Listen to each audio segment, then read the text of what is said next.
Hello. Give everyone a couple seconds to click off of that ad for the Mormons or Genesis.com or whatever. I don't know why religious people love to advertise on my channel, but I do not mind taking their advertising revenue. I just don't know why they choose that. I don't know. Well, like they're going to convert us. I don't know. Janice Selbie, thanks for coming on the show. Thanks for having me. Full disclosure, we'll get to some plugs here, so be thinking about all your upcoming events and links. Oh, and thank you so much for all the marketing and advertising and just for the show. I saw on Twitter, boom, boom, boom, all these things that you're involved with that I didn't even know that you were retweeting. And yeah. Maybe a mutual friend. I don't know if you know Libba Murphy. She's a huge fan of my show. She's a huge financial donor, and she said, there's this Janice Selbie gal, you ought to get on the show. Wow. So full disclosure, I didn't know who you were prior to booking this, and then the more I dug, the more intrigued I got, and I was like, oh my gosh, yes, definitely. Well, thank you, and thank you to your friend who mentioned me. That's Libba delightful. Murphy. Yeah, she's a great lady. Okay, plugs. Tell us who you are and all these various organizations and your upcoming events. Thank you. I founded the Divorcing Religion Workshop. My website is divorcing-religion.com, and I'm a registered professional counselor in Canada, and I also work as a religious recovery consultant. And so I see patients individually, clients individually, and then also do some group work through Divorcing Religion. That's also one of my names on Twitter is @divorce-religion. Another name on Twitter is @wise_counselor. And let's see, last year I held the first ever conference on religious trauma, and I held it online. And I didn't know if we'd have 30 people or 10 people. And do you know, we've sold over 330 tickets. The tickets for last year's event keep selling because we're selling recordings after the fact. So that was very amazing. 300? And that was your very first one? Yeah. It was online or in person? It was online because of the pandemic. It was originally going to be in Vancouver because I'm a British Columbia gal, but I ended up having to convert it to being online, and so that's how we did it. And it worked out great because people could join from all over the world. So that was last year. And then this year, I'm hosting CORT again, the Conference on Religious Trauma. It'll be April 29th to May 1st. And if you want to get tickets to that, you can go to religiostraumaconference.org. But not to be outdone, I also decided this year, those of us who are recovering from religious trauma syndrome and purity culture, we also needed a conference directly addressing harms from purity culture. So this is all around sex and sexuality. And so guess what? That's what I'm doing in October. I'm holding that online. It's called Shameless Sexuality, Life After Purity Culture. And you can go to shamelesssexuality.org and get tickets for that as well.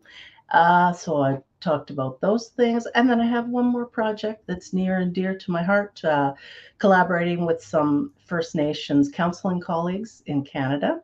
And that is Journey to Understanding .ca, where we are trying to help non-Indigenous people become better allies to our Indigenous neighbors here. Oh, where do I start? Okay, you probably have more to talk about.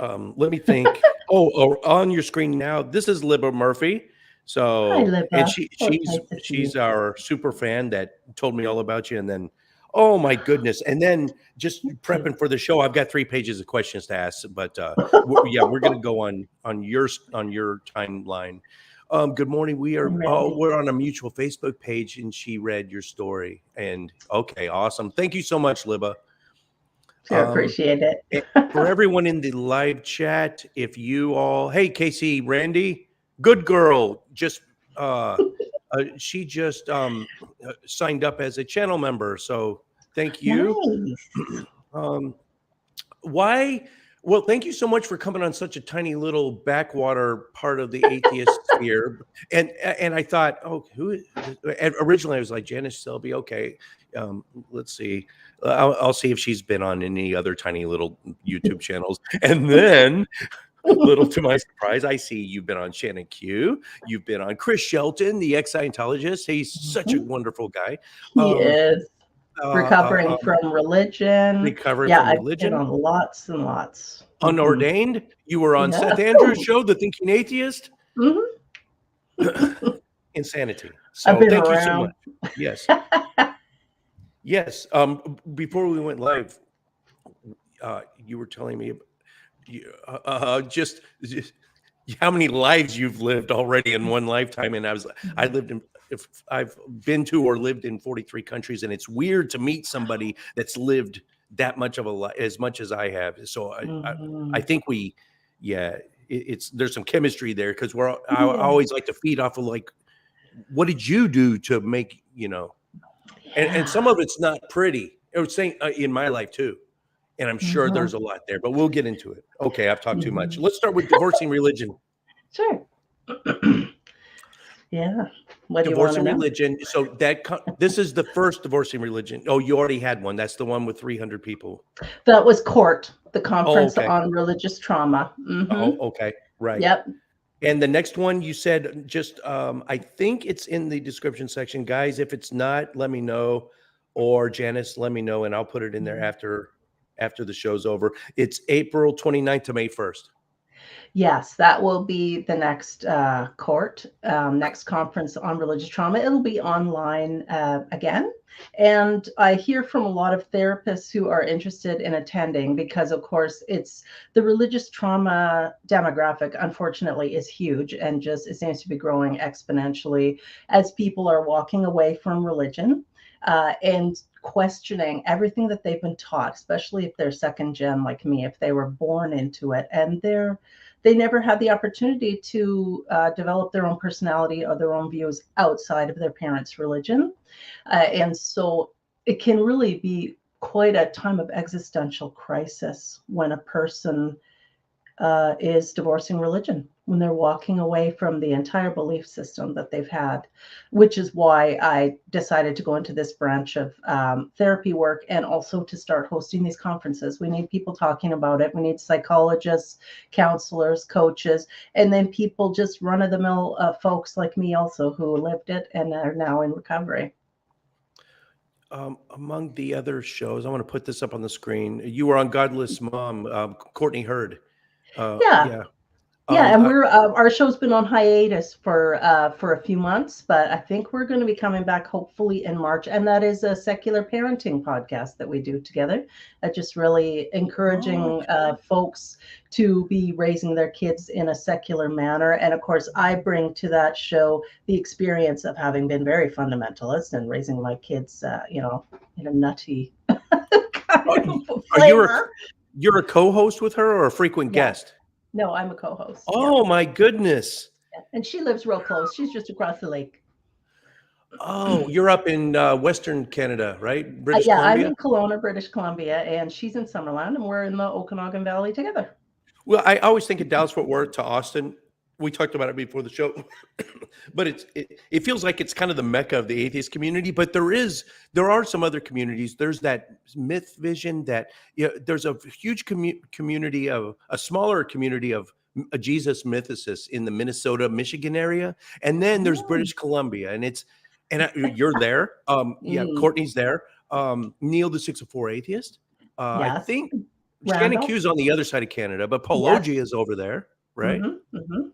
Who am I missing? There's Randolph Richardson, and then Prophet Azad, that's up in Alaska. But yeah, that seems like I don't know, something in the water up there too, I guess. That's right. Yeah. Oh, I love living here. I was raised in BC. I've lived on the prairies as well, but no interest. I really prefer British Columbia. Yeah. So the Godless Moms, and you said that's you're kind of on hiatus now. Yeah, but hopefully coming back in March. As you can tell, I'm rather busy right now. I've got kind of a lot on my plate, because I'm also trying to build my private practice. I'm finishing my book that I'm working on, and I'm still a mom to two grown grown children who live nearby, and maintaining good relationships with them and their dad, whom I'm divorced from, and my own parents are elderly. So yeah, there's just a lot going on at any given time. On you're endorsed by Psychology Today. Tell me what under your name, your title, counselor, comma RPC, religious. What's RPC? Registered professional counselor is Ah, my okay. Canadian designation. And so I have a governing body in Canada that I'm responsible to, and, pay my insurance and all this sort of thing. And then as I've branched more into religious trauma work, my professional mentor is Dr. Marlene Winell, and she's very well known in the religious trauma community because she's a pioneer. She wrote a really important book called Leaving the Fold. And so I've met Marlene several times. I've attended some of her retreats and done some work with her. And so through her, I also do religious recovery consulting. Oh, yeah, a couple people in the live chat just notified me. Paul just moved over to the eastern side. All right, I Oh, did not know that. very nice. I Yes, think I did I can't wait see to get him? there. No, at Faithless Forum 3 in Austin last November. No, I don't think he was there. He nor Shannon were there, but they were at the first and second. They were at the second one. Yeah, I missed them there. I need to Um, attend some of those. Like I told you, I'm oh still yeah, new to this whole atheist like group movement. I didn't really know any of you before. It's only been the last couple of years that I've been getting connected. So I it's great to mentioned meet you. that I live near R and Raw and kind of near Matt Dillhunty, so you did Yes. recognize those. I remember, but Uh-huh. Mm-hmm. um, yeah, Faithless Forum's fun. Neil was there. He's there. I think he's been to all three of them so far. Yes. Oh So, yeah. He's great. He's great fun. He's come out and oh had a my visit God. with me and Courtney before. And I've been down there and had a visit with he and Randolph. Yeah, he's just a stand-up guy, Oh, class act. also, Clint Haycock, Dr. Clint Haycock, he lives in Wales, but he also lives in Seattle, and he hosts the Mind Shift podcast. Fantastic podcast. I've learned so much about the rise of Christian nationalism and right-wing politics What from was that called? interacting with Clint. It's the Mind Shift Mind podcast. Shift. I'm writing that down. Yeah, and his I, name is Dr. Clint Haycock, Heacock. Super interesting guy, very knowledgeable. He's going to be one of the speakers at the conference on religious trauma this year. awesome. I'm always looking for a cool podcast to listen to. Yeah, I love that one. Hey, Purple Rhymes with Orange. Great to see you. Awesome. I think yeah, it's pretty much all other atheist content creators in the live chat right now. Which we, have you ever seen that movie Rounders with Matt Damon? There's a scene. It's professional poker players, and there's a scene where they can't get. They love the poker players that just they're amateurs that just and the drunk ones just come in and want to have Oh, fun yeah. at the casino. They always crowd around, but sometimes at 2 a.m. and they look around the table and it's 9 of them and they're all pros and they can't find any minnows to swallow up. So it's all these guys just stealing each other's money. But that's how I feel sometimes about when I go on. When I go to Godless Granny, she's doing a show, or Purple Rhymes with Orange or somebody, and I see in the live chat it's mostly other content creators, which is it's Very cool. We cool. support each other. Yeah, Yeah, it's a pretty it'd be neat club. great to see you down in. If Faithless Forum goes again, there has been talk that might be it. I don't know Oh, why. Yeah, I some don't behind the know either. scenes stuff. I'd love to go Um, to something like that. Yeah, there's one in May. It's the Tang conference. Someone in the live chat tell me what Tang stands for. I forget. The Atheist. I forget. There's a Network? what Is it network? the Atheist Network? I don't know. I forget. There's some big names coming up. That's in May in Indiana, Fort Wayne, I think it is in May. I got to look. I might road trip up to that. Okay, so religious trauma, secular therapist. Do you? Are you, I'm sure you know about the Clergy Project. Is it kind Yes. of yes? Is it Yes, the I same know kind of about work? well, the Clergy Project, I think specifically is helping clergy members or people who've been really involved in church ministry. Maybe they were missionaries, maybe they were pastors, priests, um, whatever they were that was deeply involved in the church, and that's how they made their living. And so it's really tricky when those people are divorcing religion, because sometimes they have to keep it secret for quite a while, if that's the only means they have of taking care of their family, you know, providing for their family. And it also can take people a long time to be unraveling everything and figuring everything out. Most of us aren't just like, it's a switch. One day we believe, the next day we don't believe at all. It's so jarring to our identity and who we are, that it can take us a while and several steps to get from being a devout believer to being an atheist or agnostic. It's really a painful journey, and that's why I went into the work that I do, because I didn't know anyone else who had been so devout and walked away. I wore a head covering. I was married to a pastor. I homeschooled my children. I didn't have TV. Like, I was very, for a number of years, was just really separated from the world and from reality. You said you're divorced. How long ago was that? And was your coming out of religion a catalyst for that? Mm-hmm. We were married for almost 20 years. And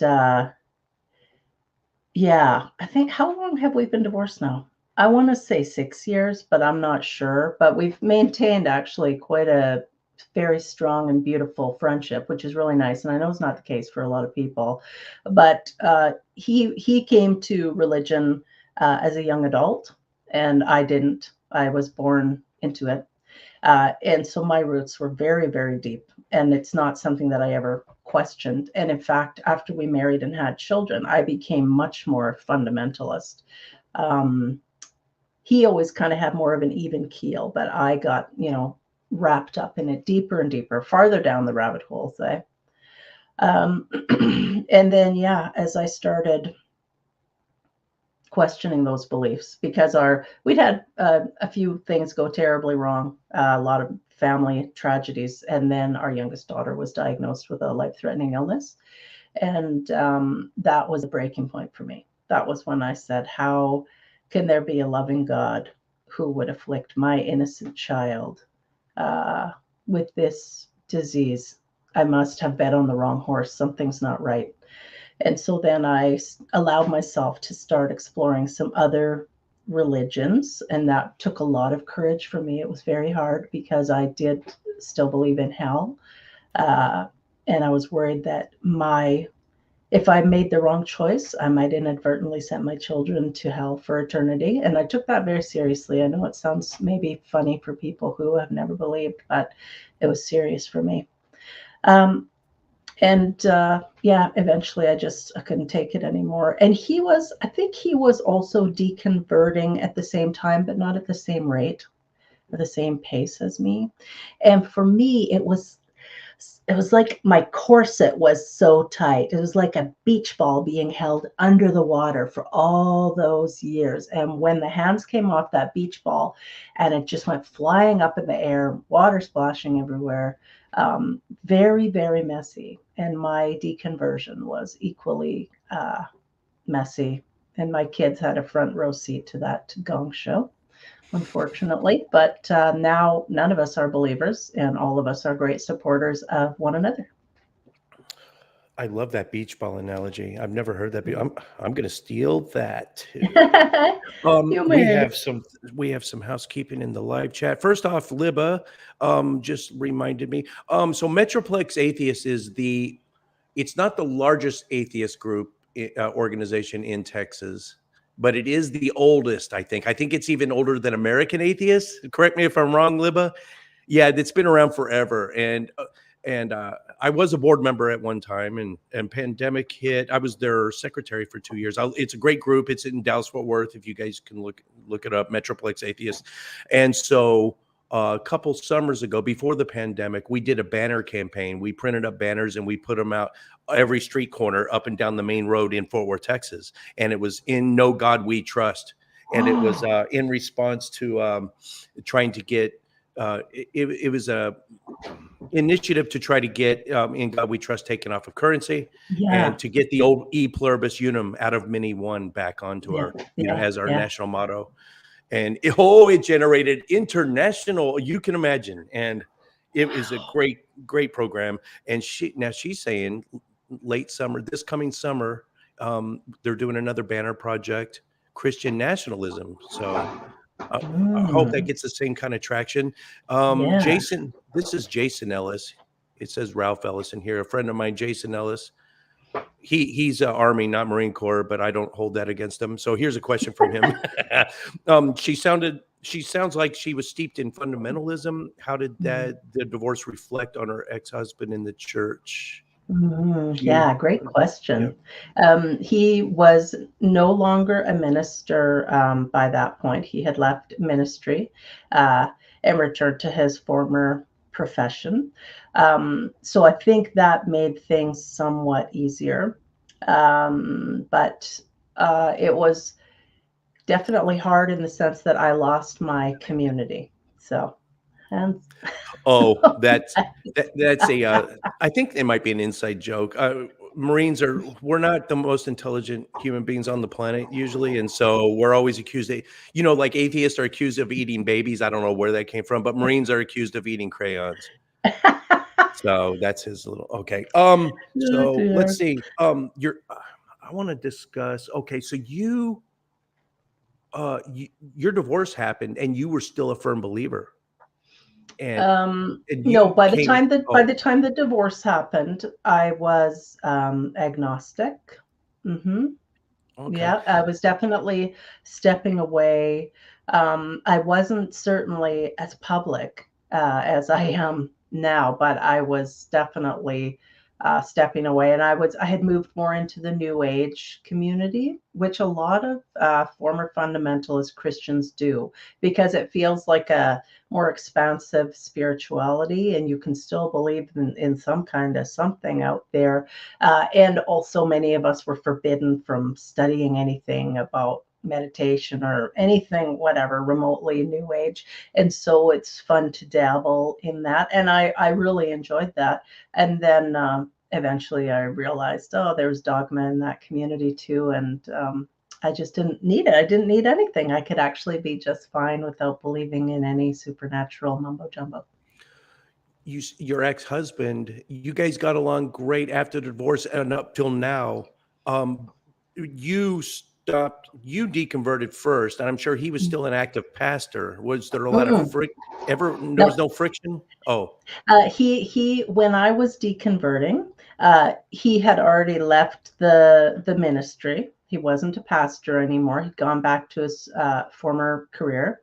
Um, so we were out of ministry, but we were still, raising our children as Christians, where they were in Christian school. We were involved in our local church, but just not doing leadership ministry type of thing.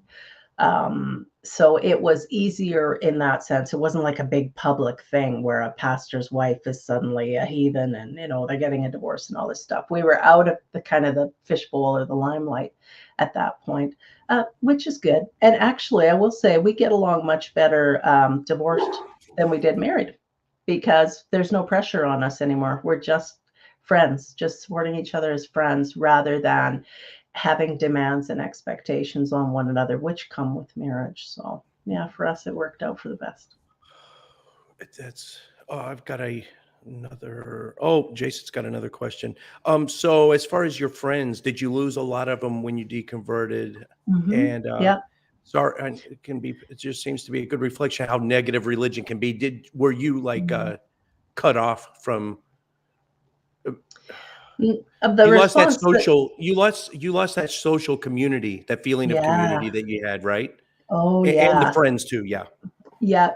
Sense of community, identity, because I was a devout believer, a homeschooling wife and mother. My purpose was to know God and make him known. Those were part of who I was. That was all I knew, really. So yeah, uh, when my daughter got sick, is when I think people started showing their true colors, or when I started seeing things more realistically. If some people were it maybe insinuating, well, you're not praying hard enough, or maybe there's sin in your life, or this sort of thing. And then one day I heard my little girl praying, and she was asking God what she had done wrong that he made her sick. And at that point, I was just like, we are done. No fucking way I'm having anything to do with this stuff anymore. So that was my exit. Mm-hmm. When I'm asked, what's your major beef with religion? And I've got myriad, I've got a list a mile long, but the main ones are divine hiddenness. If he's really there, why does he play hide and seek with us? Yeah. And why is the Bible so confusing? And there's so many multiple interpretations of it, and it's full of contradictions. But the number one, and I think this is the one you're talking about, is the problem of suffering, which is kind of like the problem of evil. But why do good things happen to why do bad things happen to good people, kind of deal? And that's what did Yeah. it for you. Yeah, it really is. And it was my daughter's illness came on was like the last thing out of about 5 major calamities within a short span, maybe a year or 2 years that hit our family. And it was just, for me, the last one. But when you talk about the Bible being confusing, I never found it confusing because miracles, because I could, oh, well, God's ways are higher than our ways. So I don't understand that now, and maybe I won't ever understand, but it's okay because God knows these things. So a lot of God of the gaps type of stuff going on. And of course, I had a very vested interest in not questioning things, because my identity and my ideology were fused together. So once you start pulling on that one thread and it all unravels, it's pretty messy. I'm going to go back up before it gets too far away. Sure. Purple mentioned something about being in the pagan community. You mentioned something about started almost like a gateway drug or some sort of transition idea. Yeah. New age Paganism. community for me. Well, what was it? Today's Tuesday. It was Sunday. Just 2 days ago, I gave a lecture at a Universalist Unitarian church. Cool. And this is the 4th time I've been at a UU church. So I kind of knew what to expect. I knew kind of most of them are between 40 and 80% of them are just full on atheists. They just want a church community to belong to. Yeah. This one felt very new agey, and Mhm. their hymns. And I was talking to some people afterwards, and some of them are into pagan, Wiccan, Yeah. spirit. And I heard spirituality more than even in a regular church. It was just odd. So did you use that as kind of like your buffer, or when you were Yeah. searching, how did Yeah. paganism? It was, I could not imagine that I would ever be at a point in my life where I would not consider myself spiritual. Because who doesn't want to be spiritual is how I felt. And now when I tell people, well, not only am I an atheist, but I'm also a naturalist, or I subscribe to naturalism, where I don't even believe in anything supernatural. And then you can get a lot of people judging you for that. You mean you're not even spiritual? And my response is, well, how do you define spiritual? So when I go out in nature, I feel very peaceful. I feel connected to nature. I feel glad to be part of nature. When I'm having coffee with a close friend, or holding a baby, or petting my cat, is that spiritual? Because I am those things. I do enjoy those things and feel connected when I'm doing those things. But as far as woo, I'm about as anti-woo as you can get, I'm afraid. The term spirituality is charged, and if Mm, you ask 100 people what it means, it's one of those words. Then you're going to get 100 different definitions. There's mhm. someone else in here. Oh, that reminded me of a question I was going to ask you. To punish people for Sure. so when this illness with your child, Mm, I'm sure you told some of your believing close friends. mhm. Did you? I can suspect that you probably heard ad nauseum, um, it's God testing you or something along those lines. And they don't know how offensive that can be. What did that happen to you? Right. Yeah, for sure there were platitudes. Religious people are experts at platitudes. And it wasn't helpful. And I mean, no one prays harder than a parent whose child is sick or spouse is sick. It just really, it's where the rubber meets the road. But the largest, most overwhelming response I got for leaving was silence, just crickets. Most people didn't reach out. Most people, it's like I left and there was a hole and the hole just closed in right away. Because I think that I can only speak for Christians because that's my background, but I think they fear that apostasy may be contagious. So they don't want to get too close or spend too much time talking to people who don't believe anymore in case they catch whatever it is. Like, you don't, because their own identity is fused with their ideology, they don't want to pull on that thread, that loose thread. So it's better just keep everything neatly contained. That's interesting. I don't know which would be less preferable. I mean, that seems like if they were trying to bring you back into the fold, at least that meant they were cared about you. But like somehow you were tainted and they just wanted to absolve themselves of you. That could be even worse. Ugh. Oh, yeah. And, I'm about 12 years out now, 10 or 12 years out from being a devout Christian. But it took many years for me to get to the point where, so I was sort of comfortable being an agnostic for a while, saying, well, I believe in some kind of something, but I don't know what it is. And then to finally get to the point where I didn't believe anything as far as any kind of deity. It took years. And I remember at one point I was dating a fellow who was he was Jewish, but he didn't believe in God. And we were watching Star Trek. I love Star Trek. And they were talking on Star Trek about evolution. And my Jewish partner at the time, he says, oh, good, I'm glad they're addressing evolution. And of course he was staunch supporter of evolution. I said, how you're Jewish, how can you believe in evolution? He said, well, of course I do, it's science. He said, what do you believe? And a tear just rolled down my cheek. I said, I don't know, I don't even know what I believe. I felt so messed up because I had been taught for so many years to distrust science. It's hard. It's hard when you've been taught something from the time you were born. It's like chewing gum in your brain. It's very tenacious. It's hard to get it out sometimes. So I have a lot of empathy and sympathy for people who were devout and are coming out of religion. It's a hard thing to do. I'm sure this will all be in your book, but how far along are you on that? Are you close to the end stages? Are you wrapping up writing I it? thought I was.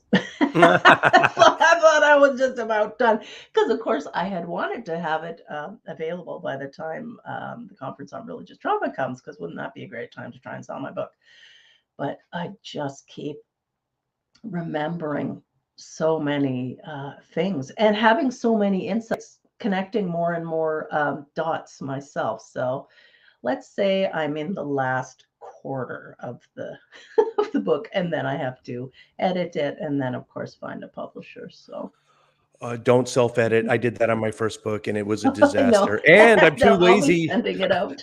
I'm too lazy to go back and do a second edition. I've already counted 31 major grammatical errors in that first book. And Did I'm you just lazy. self-publish? I self-published both of my books, but I got consignment with Barnes and Noble, so Amazon Kindle and Barnes and Noble. So, Cool. but I'm very OCD. So every time I take the girls to half price books or Barnes and Noble, I go straight to the philosophy atheism section to see if do you have my book in there or not? Why don't you? And most of the time there's at least one copy there, but I'm very neurotic about that. I need to get over that. You just had You need a therapist. Well, my OCD, it's undiagnosed, but I'm sure I have it. I am so sure. I've only been late to anything in my life 4 times. I'm chronically early to everything. Like this show, I was in here waiting an hour before, and it's a time waster. It's a curse and a blessing. But you just had a birthday. Happy birthday, belated. Yeah. I'm 52 years old. Oh, okay. You're young sprout. again, live chat. Hey, Jenna's in here. Awesome. And Doc Fearsome, if you all have any questions for Janice, feel free to ask them in the live chat and I'll get it to her.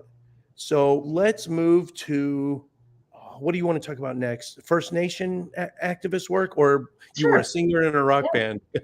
Oh. Okay. First Nation. Yes, First Nations. So part of growing up in evangelical in Canada means that my parents unwittingly participated in something called the 60s Scoop. So that's a time in Canada where police, our RCMP and social workers en masse, they went to our Indian reservations and just took children, just took them off the reserve, sent them to foster care, adopted them out without the parents' consent. Many of them ended up across the border in the United States. The kids never found out who they were. So my parents thought, okay, well, we're good Christian people. We'll rescue a Native child from their dire situation or whatever it was that they told themselves. I didn't know anything about it. I was 4 years old and my mom said, "Oh, you're getting a sister today." And then the doorbell rang and I opened it and there's this little Indigenous girl holding a suitcase, and she was my sister. She was 7 and I was 4. And so grew up with her. I never asked questions, never thought about it, just because my mom had said she came from a painful background and we're her family now. So I didn't want to open up painful memories or whatever. Just thought of her as my sister. And then it wasn't until I got to be in my 40s and on the news they started talking about the 60s Scoop, and then I started researching it and finding out about residential schools and all these things that had never really been a big topic in my schooling growing up in Canada. And the more I learned about it, the more appalled I was, and started painful conversations with my sister about these things. And she left us. She left our family in her middle teens. She just it was just too painful, wanted to go back and reconnect with her own original family or family of origin and the people that she remembered and loved. And so it was painful all around because she's the only sister I've ever had. She has several of her own sisters from her family of origin, but she's the only sister I ever had. So there was a lot of that. Also was messy. And then now I'm a counselor all these years later. And in Canada last summer, they publicized about finding the bodies of several children on residential school grounds. And they continue to, and we're probably over 1,000 or around 1,000 unmarked graves at this point. And I knew it was just terribly hard on my sister and her community. And I reached out to a First Nations counselor friend that I know and said, what can we do? How can we be teaching non-Indigenous people to be better allies to Indigenous people in Canada? And so we started doing a series of webinars. So we've done a couple of those so far. I'm learning a lot, and it's something I'm passionate about. It won't ever be a real big money maker or anything for me. It's just something I'm doing for my country and for people that I love. Are you still in contact with your sister?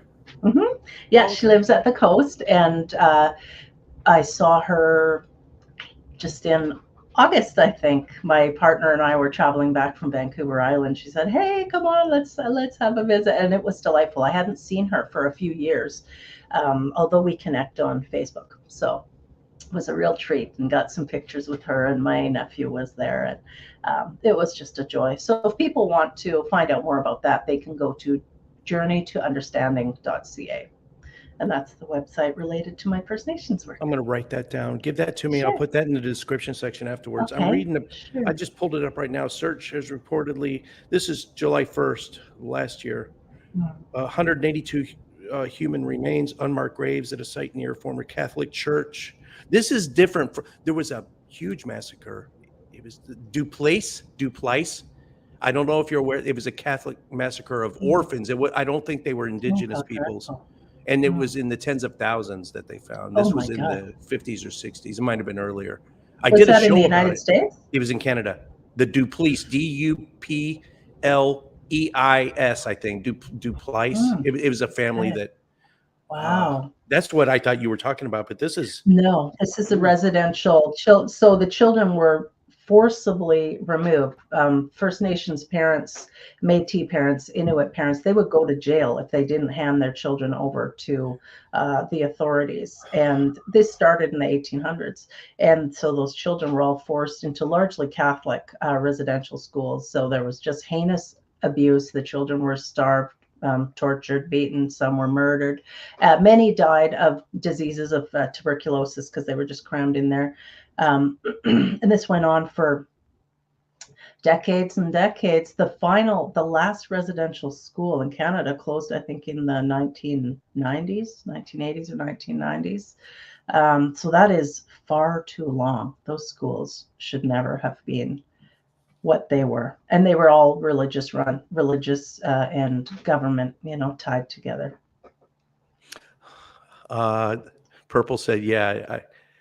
It doesn't mean yes, I learned my lesson. The second book, I did get a proofreader.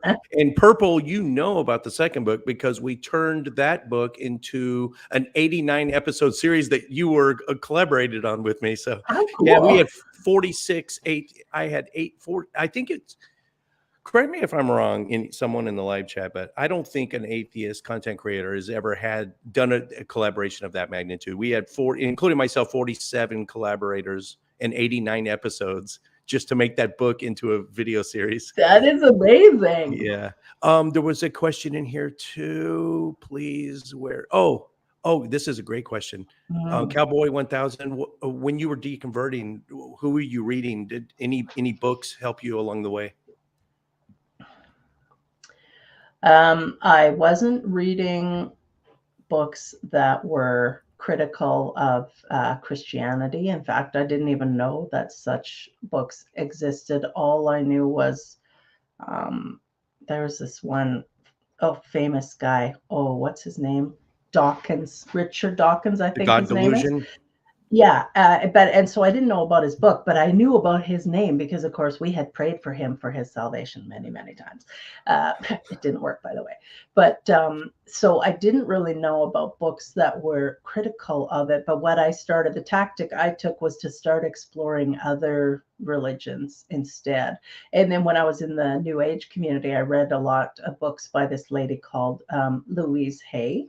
And so even though, full of woo, her books were helpful for me in that time because they helped expand my thinking beyond the very rigid black and white authoritarian views that I had. So I felt she helped me give myself permission to question and to doubt. And then I just kind of moved on from there. So there weren't specific books that I was reading about deconverting. And then, of course, until I read Dr. Winell's excellent book called Leaving the Fold. And that was a game changer for me. Who was that? To finally, Dr. Marlene Winell, Winell. And her website is called journeyfree.org. Okay. And her book was called Leaving the Fold. And it was the first time I connected with anybody else who had been as devout, a second gen believer as I was, and who had walked away from the faith. Your care, your desire to raise awareness and your activism, you exude caring for the indigenous people. For instance, were you always like that when you were a fundamentalist? Was your because atheists, non-believers were always being accused of not giving as much to charity, not being as philanthropic. Do you feel like that has changed? I think I'm still pretty much who I was in that sense, only I don't have the same boundaries around it. I can love now without strings attached. I can accept people without having to form judgments against them. So yeah, I've just continued to expand, but the core kind of elements of me, I think, are still the same. And I was raised with a very loving mother. My father was a religious narcissist, very difficult. We no longer speak. But my mother, who remains a Christian and doesn't fully understand what I do, but tries to support me anyway. It's just the most loving person I've ever met. So I guess I emulate her as much as I can. That's sad to hear. And that's when you were in your process of deconverting, then you just went your separate ways with your father. Was that by your choice? Would you like to Oh, bury the hatchet? Is it over? Is there a chance that? he's he's not healthy. Like he's Mm, toxic, in my opinion, and my opinion is one that matters because I'm the one in relationship to him, and I tried to maintain the relationship. I tried really hard to continue being a good daughter. And I had to lay out some pretty strict boundaries with him because you do with fundamentalists. He would want to be asking my kids all the time, "How's your walk with Jesus?" Very invasive, intrusive. We'd be out in public at a restaurant. He'd want to stand up and pray, and I didn't want any part of it. And finally, I started saying to him, "I'll visit you. I'll come to your home and visit you. But the minute if you bring up Jesus or prayer or start talking religion, I am leaving." And I had to do that a few times. And eventually he got the message. And then finally I got to a point where I was able to disclose that there had been some abuse. I told one of my brothers, and this had happened when I was a child with my father. I'd never told anyone, and that blew everything wide open. And so at that point, that was the last time that I had contact with my dad. And my mom goes to see him once a week, and she gives me updates on, on how he's doing, and that's fine. I don't wish anything ill on him. I just can't have him in my life. And that's okay. We're allowed to make boundaries to preserve our own mental health and our own physical and emotional health. the best sobriety partners are the ones that former addicts. The best sobriety coaches, in your case, I that helps a lot in your line of work as a counselor, that you can relate to some of the childhood trauma like that. Oh, yes. And Christians are hammered with this notion of forgiveness. And I am happy to tell you, I'm going to tell you, forgiveness is highly overrated.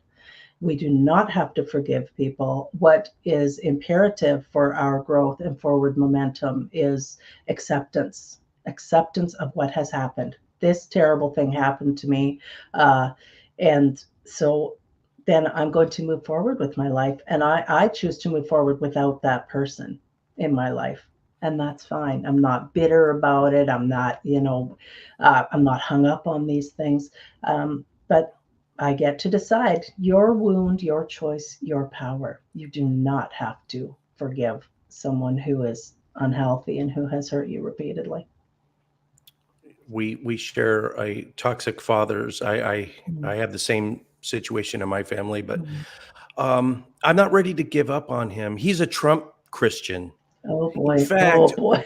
oh yeah, he's a Trump type Christian, and he loves to bring it up. He's just as evangelical as probably your Mm, dad is or was. wow. And I host an atheist. I'm ready. Ask me your questions, Dad. Yeah. Whatever you want to know. Yeah. But I can tell when he reaches an emotional boiling point, and I know I got Mhm, to start acting. I don't know if you're familiar with Anthony Magnabosco or his method of mhm. street Yeah. Yeah. epistemology. Okay, all right. So I try to street. At some point, I try to switch over from my normal Jim Hall mode, where I'm a Uh, little bit confrontational, and I'll go into a straight street epistemology mode, and I'll just mm, ask him, "Well, Dad, what do you think?" And where's, mm. it's just I don't And get how does any he more. respond? It calms him down. Oh, we went gambling up in Oklahoma a couple weeks ago, and Okay. on the drive up there, oh, we were talking about the Super Bowl, and of course he's a Dallas Cowboys fan, and he's like, "Oh, I don't want to talk about that." I was like, "Well, who would have known that the 49ers were so good? I mean, they kind of came out of nowhere, right?" He goes, and he hates the 49ers, and he said, we could have gotten beat by anyone else. I wouldn't have cared, but it was the 49ers. And I said, what do you got against the 49ers? Because they're from San Fran, and so is Nancy Pelosi. Oh, wow. Oh, my word. That's how deluded he is. And just because this football team is from the same place this House of Representative congressperson is, he's going to, who, let's, I'm sure Ted Cruz is our senator down here. I'm sure he's a Cowboys fan. It doesn't mean I'm going to stop watching the Dallas Cowboys. What kind of mind does that?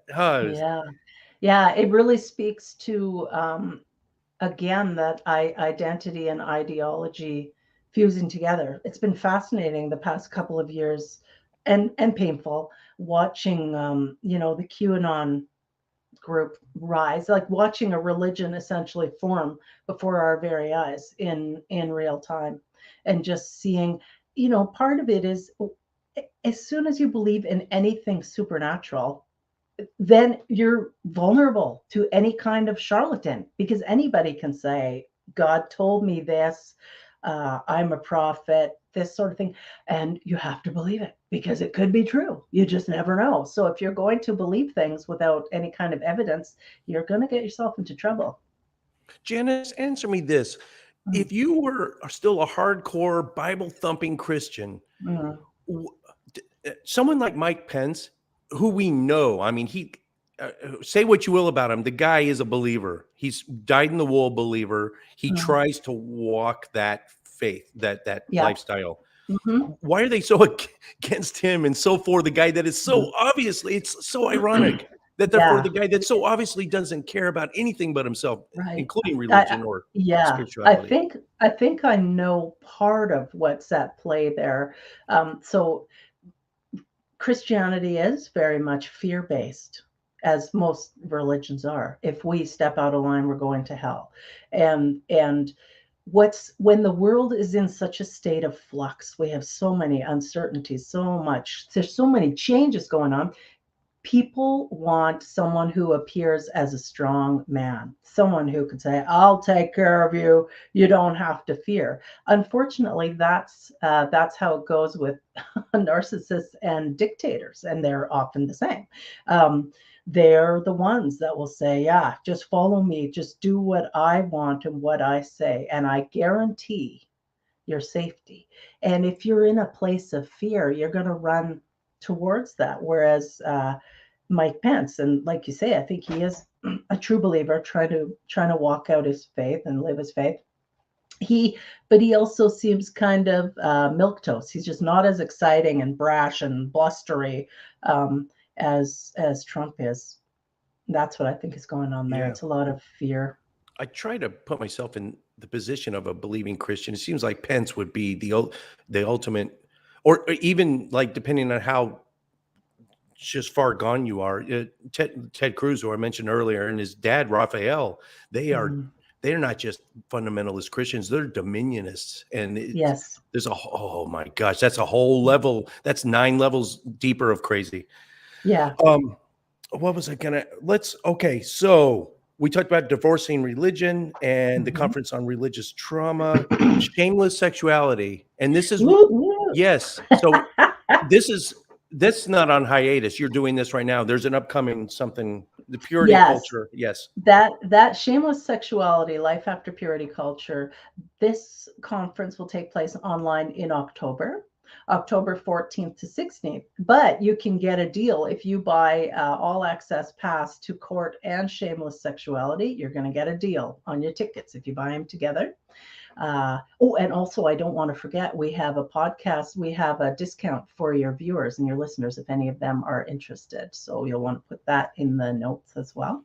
So the Shameless Sexuality conference really is for people who have been indoctrinated with purity culture, nonsense. So the idea that the most valuable thing about you is your virginity, and it's a sin to masturbate or touch your body. It's a sin to touch anybody else's body. It's a sin to have sex outside of marriage, and of course it can only be between a man and a woman.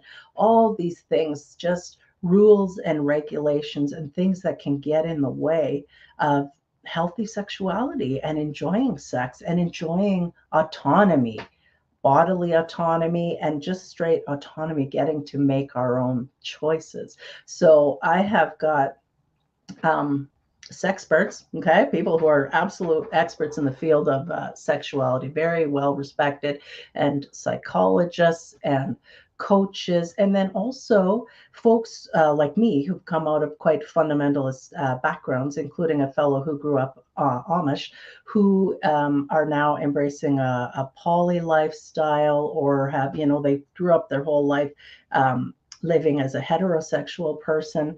They've been able to actually embrace and live out who they are, which is not heterosexual. They might be gay, they might be bisexual, whatever it is. So this conference is going to be really for those people, and for therapists who work with those people, and anyone who just wants to support people who are recovering from purity culture indoctrination. It's a very big deal. That is an online, that one in October, that's online as well? It sure is, yeah. Are you planning on opening these back up to in-person ones in some future date? People sure ask for it. So that's something, once the pandemic is more in the rear view mirror, I'll be considering that. Right now, safety of my guests and speakers is paramount. I can keep prices relatively low doing things online. When I was planning on having it in Vancouver, I was paying for flights, I was paying for hotels, paying for all these things for my speakers. So the ticket prices were going to be much higher than they ended up being.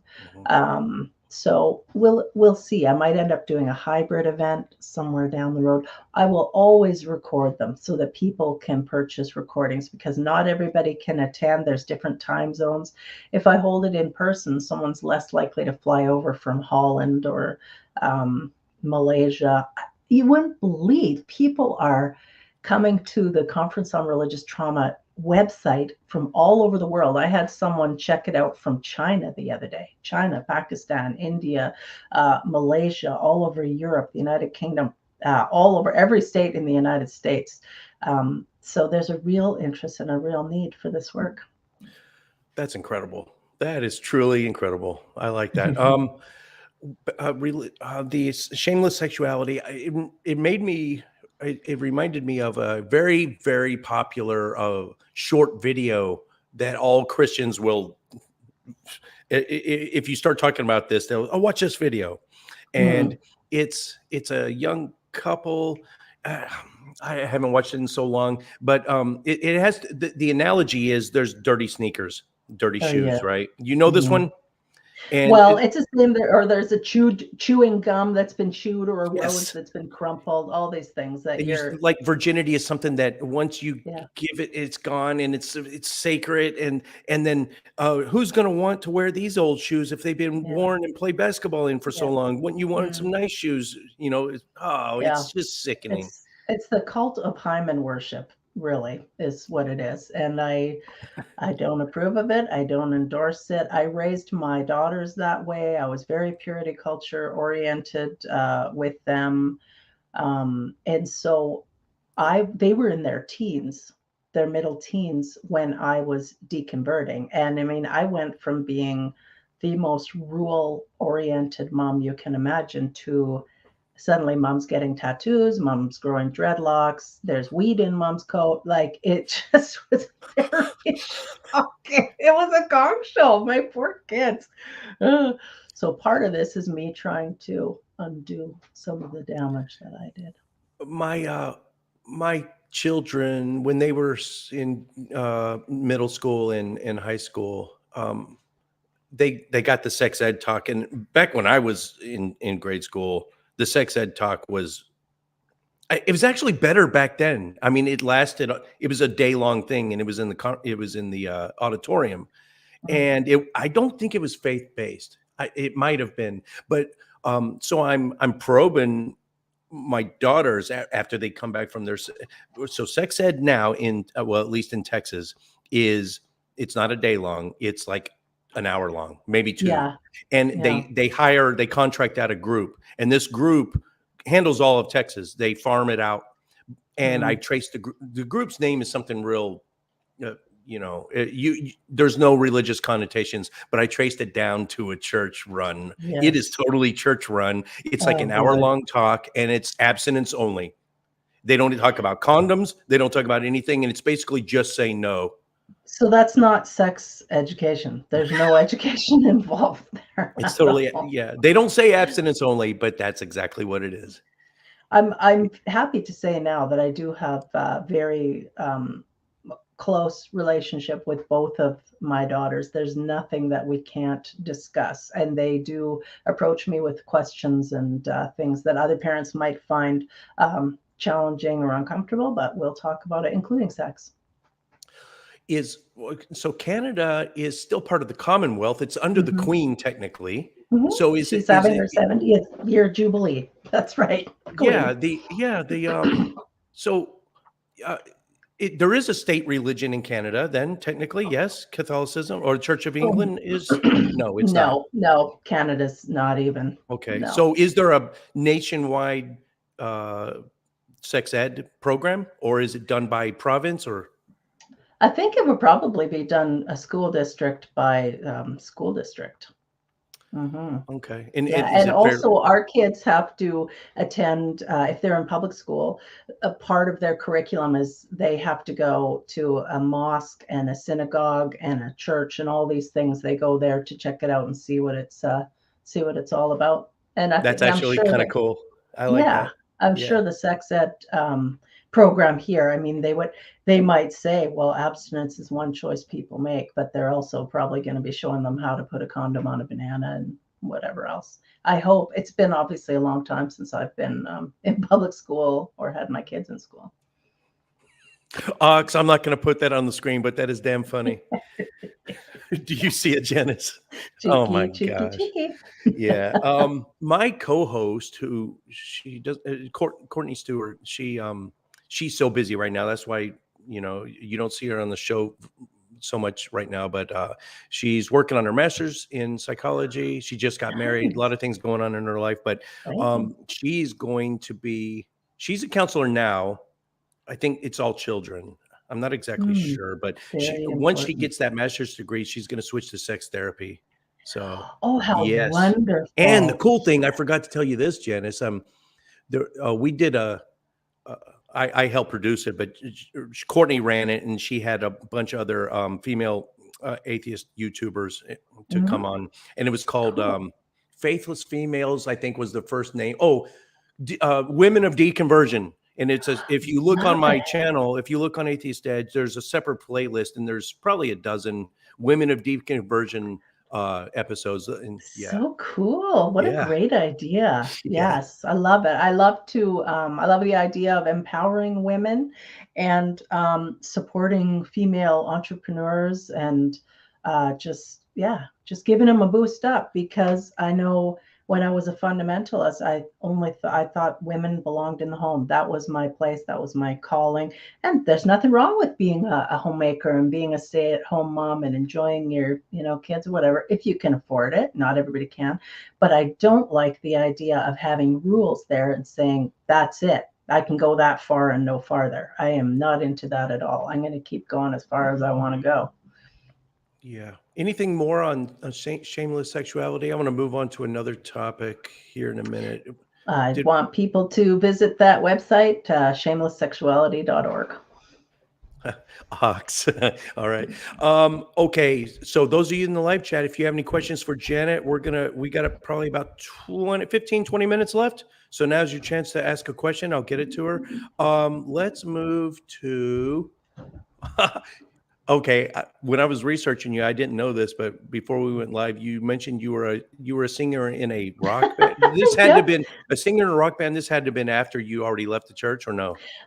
Well, before and after. So when what we call backsliding, I backslid as a Christian from about, I don't know, from about 18 to 21 or 22. I had a good few years in there. And so I was at the bar and dancing and doing those things. And I have always been quite musical. And so I joined my first rock band when I was 18. I wasn't even legal to be performing in bars yet, but that didn't matter.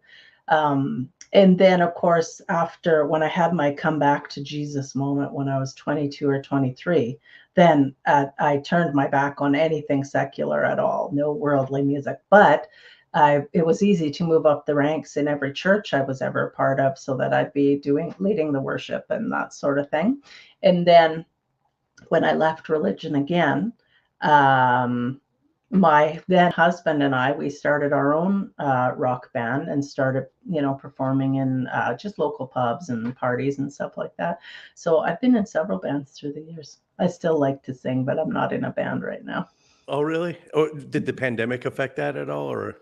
I'm sure it would be. I don't think there's a lot of live stuff going on Right. at this moment, but just the rest of my life got too busy. It's a lot of work being in a band. You're doing a lot of practices and it takes time to set up and tear down the equipment. And then if you're traveling to neighboring communities, it all takes time. So, You've got yeah. enough irons in the fire as it is, it seems like. I'm Gosh, pretty busy. gosh, there's so many things you Yeah. got going on. That's great, though. You said worldly, like it was a bad thing. Like the Christians, they always say that's worldly.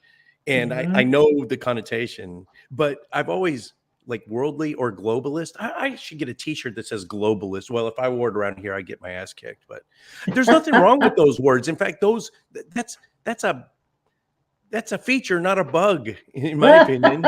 You know? Well, we were trained to be in the world, but not of the world. And this is where it's concerning, as Christian people are really trying to make their way into politics, into, at the local level, civic level, and then provincial or state, and then federal. They're bringing their viewpoints with them. I would not feel comfortable voting for a religious person, even if they were, the position they were being voted into had nothing to do with religion. If they are a devout religious person, I wouldn't feel comfortable voting for them, Yeah. because that it's impossible to keep that from spilling out into, and I can only go by my own experience. It would have been impossible for me, because I saw every interaction with other people just as a potential opportunity to spread the gospel. If I was making friends with somebody, that was the reason why. Right. And so that informed my views, my Christian morality, what would be acceptable. So of course I would write City Hall or whatever and petition them. I want changes made that would reflect my biblical worldview. Yeah. W I don't know why. Yeah, that's true. Worldly and why globalist is such a dirty word with them, and how nationalism and Christianity, which it seems like, isolationism or nationalism seems antithetical to what truly the tenets of Christianity is, but somehow they conflate them. Yeah, and again, it's fear. Fear is at the bottom of most of this, most of what's going on. I really believe that. And I've noticed that the more traveled you are, the less likely you are to be like that. Yes. Oh, I can't wait for borders to open up. I really hope my daughters will have the opportunity to travel, travel, travel, for that exact reason, to being exposed to other cultures and Mhm. other belief system. Yep. That makes for a well-rounded person. How, as a parent, do you feel like you've influenced? Did you try not to influence your kid, or are you raising them to be the same belief systems as you? Yeah. Oh, my highest calling was to continue with the next generation, my belief systems. That's why I homeschooled. That's largely why I homeschooled, and I did Mhm. it only for a few years. I didn't homeschool them all the way through. And so it was also my greatest fear that my children would lose their salvation or lose their faith. And so that's why we didn't have TV for many years, didn't have any of those Oh, wow. secular influences. So it was, as I was going through my own growing pains. My kids were going through theirs, having the rules and regulations kind of removed. And then suddenly they go from homeschooling to Christian school and then into public school, and middle school is kind of a zoo in public school. My kids were coming home, they were hearing swear words. They didn't even know what the swear words meant, just extremely sheltered. And it was so painful to see them getting scarred, like that. Just kids can eat each other alive. And I wish I had prepared them better for that rather than keeping them isolated in a way. Now that you're fully deconverted, has that been an influence on your kids or any family members? Have any followed suit? Yeah. I think, it has been for my daughters, because they know that there's nothing that they could ever do that would separate them from my love. There's nothing, whatever line of work they would choose to go into.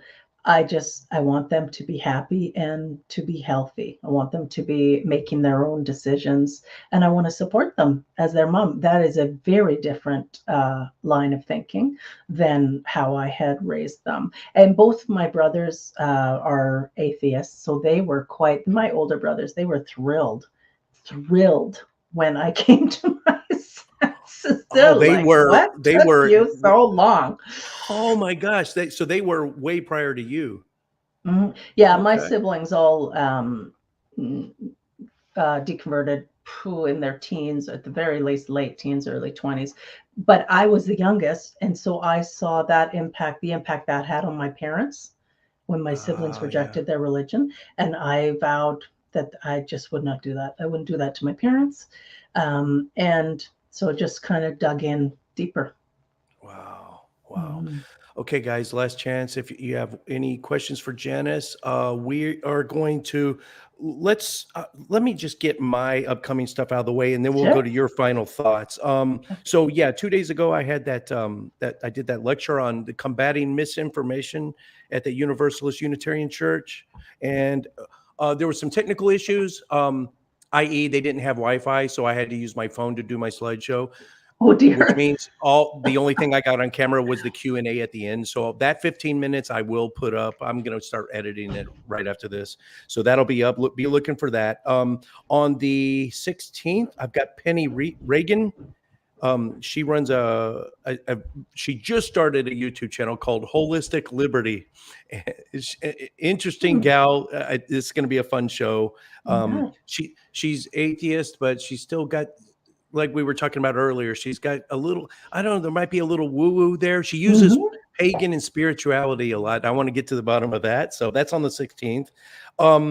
If you guys remember, way back when, maybe years ago, I had the liberal atheist comic on the show. He's an atheist, liberal atheist comic. He's an atheist comedian.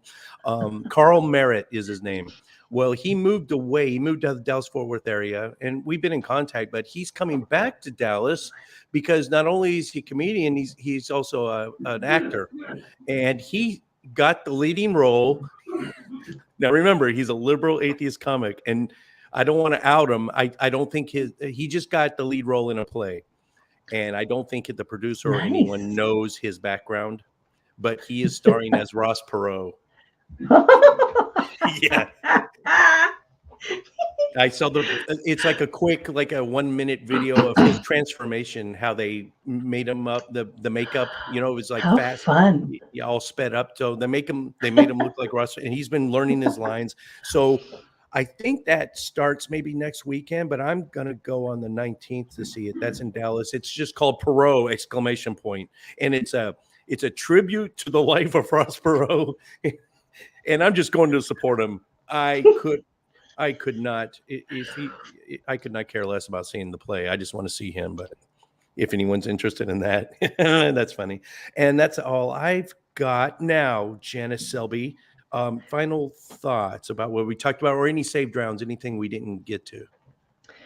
We covered Conference on Religious Trauma, Shameless Sexuality, Journey to Understanding. I guess I would just encourage your viewers to be really accepting and supportive when they hear about somebody who's either questioning their faith or has just left their religious belief system. Oh, that's funny. I see Oh my gosh. that. Hey, as an That was actor, a good one. you can't choose your parts. You get a gig, you take it, right? That's right. That's exactly right. But yeah, to be supportive. So let's not be judgmental. Let's not make comments like, what took you so long, or you finally came to your senses, or a big deal, you stopped believing in Santa Claus, because that can be really hurtful to people whose entire life has been spent in this belief system. They're now trying to figure out who they are, what they believe. They may have to be looking into a completely different career. They're grieving on a level that you actually might not ever understand. It is akin to losing a relationship, even to someone dying. That's how significant the grief is. So just be kind. That's great. And I love the right behind you there. Take chances, be passionate, fall in love, practice kindness. I like that. Oh, good. Um, and the thing with Godless Mom, that the thing that's on hiatus, that has nothing to do with the shameless sexuality, the religious trauma, or divorcing religion, right? That's a separate Um, gig. right. Other than she set up my website, she's excellent at doing all that stuff. I don't know what I would do if it weren't for her help, because I'm really not technically adept at all. So What she's very you helpful in that way. I don't know And if I don't know if the website is in the description, but is that kind of a hub where people do you have everything you're doing listed in that website? I'm not sure if I've updated it or not. The divorcingreligion.com, that's where people go when they want to book my services. Uh-huh. And then the other websites are specific to the Okay. conferences that I'm doing. If there was a one-stop shop people could go to just choose what they want. Okay. Yeah, they're looking at maybe something with my name in it Yeah, down the yeah, road. yeah, true. Okay. Upcoming events again. Just plug those one more time. The one in October, and then you got something in 29 April. Yeah, that one, that's the CORT Conference on Religious Trauma is April 29th. Shameless Sexuality is October 14th. Awesome. And the Journey to Understanding is ongoing. Just whenever we get around to doing another webinar, we do it. All right. Thank you so much for coming on. This has been really, I expected it to be interesting, and it was. Oh, Uh, good. It yeah. was a delight. Yeah. After the show, don't forget DM me or just send me the links that aren't already in the description section as well. Yeah. I might just say as well, I foot the bill for all the conferences out of my own pocket. So it kind of depends on how many people attend. I also like to pay all of my speakers some kind of an honorarium. So if you're at all inclined to donate to me, I have a fundraiser link. If you go to either of those conference websites, either the Conference on Religious Trauma or Shameless Sexuality, there should be links there. Excellent. Hey, Richard Matson just showed up. Hello, Richard, old friend. Okay, yeah, and we'll get that fundraiser link in the description as well. All right, guys, we're gonna call it a day, and we will see you all next time. Thanks, everybody.